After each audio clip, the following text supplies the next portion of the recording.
Thousands of other commuters stream out of the center's bustling train stations. I had 14 children that day. We're going to observation deck upstairs to get a bird's eye view of New York. 56 miles away, across the Hudson River, stock trader Tim Lang, Iyad Ismail, and Ramzi Youssef are driving a 10-foot yellow Ryder van. Following them is a car driven by Mohammed Salameh. The FBI has a file on Salameh. He is a known associate of reputed Islamic terrorists.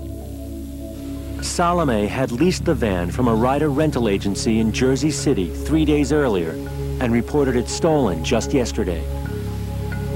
It now carries a 1,500-pound bomb made of urea nitrate and hydrogen.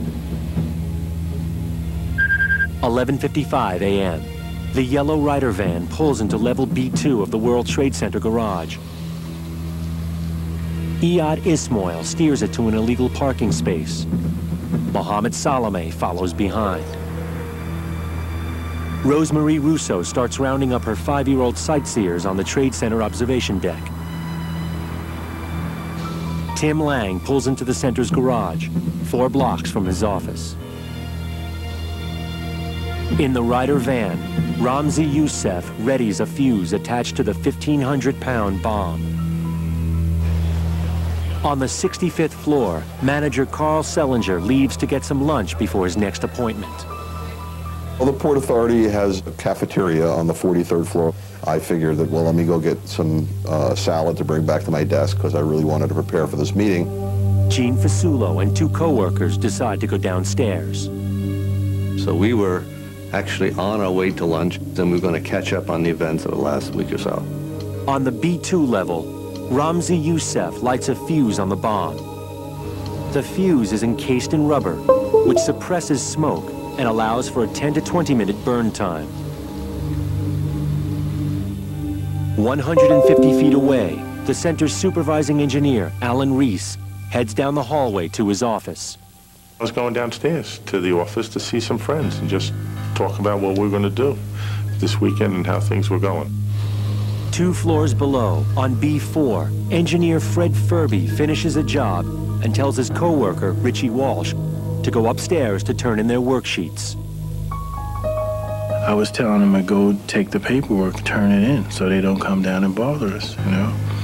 And I just was so insistent on it, so he wouldn't turn it in. 12:05 p.m. Youssef and Ismail jump into Salameh's car and speed out of the garage. 12:10 p.m.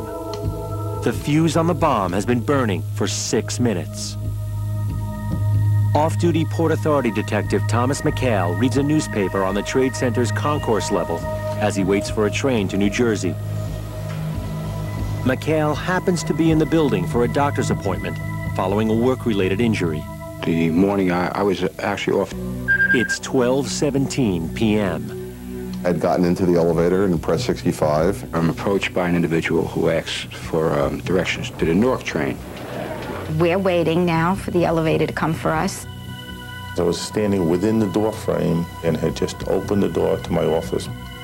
We entered an elevator on the 72nd floor. I was cutting insulation, you know, putting it on the cart.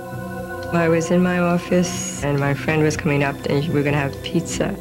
I got out of the car, opened the back seat door, reached for my things, had my car keys in my hand.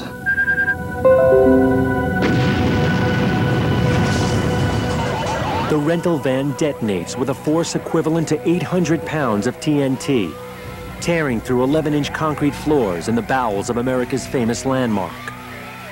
I was physically lifted up into the air and thrown back with terrific force. All of a sudden, just boom, something hit me, and it's like, it took my breath away. It blew me across the room. The exterior walls of the garage came caving into the path concourse level. On the street, car windshields as far as 300 feet away are blown apart as the wave of the blast shoots up through the buildings. The elevator just came to emergency stop. It jiggled as it stopped quickly. And then all of a sudden it stopped. It like shuddered and then stopped. We were waiting to go down. The lights started flickering and the alarms started going off.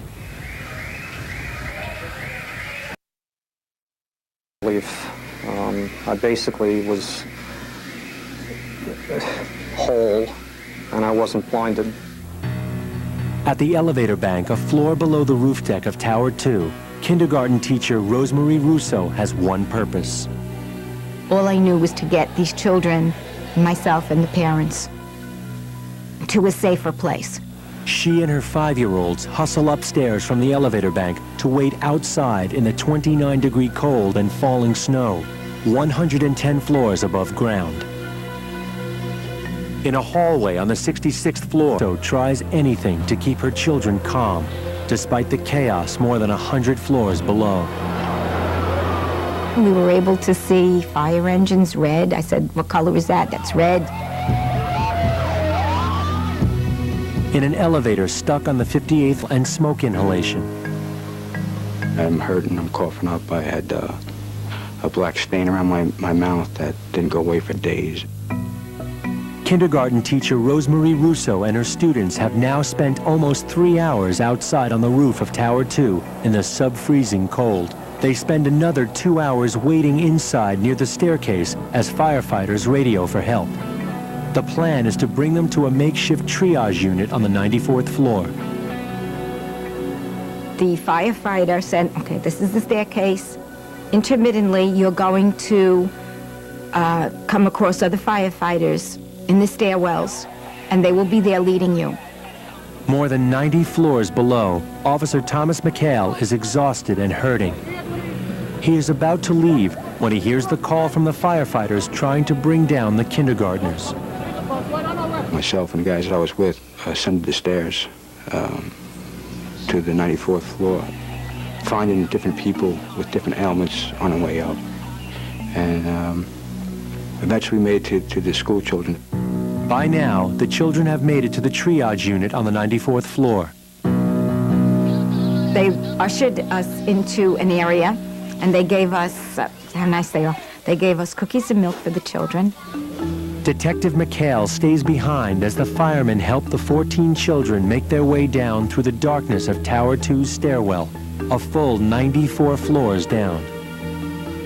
They put a person with a flashlight to illuminate the stairs to bring the kids down. You know, it took a couple of hours.